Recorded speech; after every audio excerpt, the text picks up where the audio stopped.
Nagulat si Ogie Alcacid sa ilang intrigang ibinabato sa kanya nang humarap siya sa entertainment press para sa promo ng Daddy Okie, a Father's Day concert na gaganapin sa Proscenium Theater sa June 19 at 20, 2026. Kabilang sa mga usapin ang kumakalat na chismis tungkol umano sa posibleng pagbabago o pagtanggal ng ilang host sa noontime show na It's Showtime.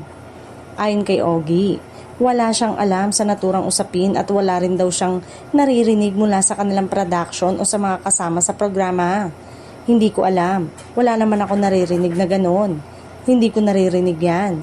Mariin niyang sagot ng tanungin tungkol sa umano'y internal changes sa show.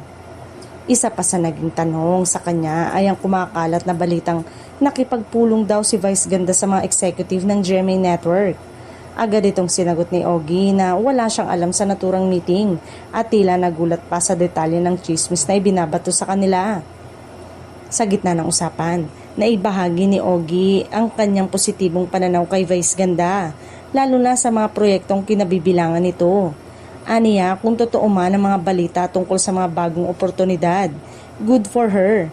Dahil karapat-dapat naman daw ang komedyante sa mga blessing at tagumpay na dumarating sa kanya. Ipinaliwanag din ni Ogie ang kanilang role ni Chang Ami sa It's Showtime kung saan ani ay may natural silang family dynamic sa programa.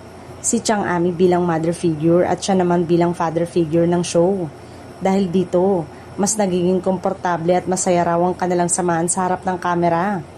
Sa kabila ng mga umiikot na issue at intriga, nilinaw ni Ogie na nananatiling buo ang kanilang samahan sa programa at patuloy silang nakasuporta sa isa't isa.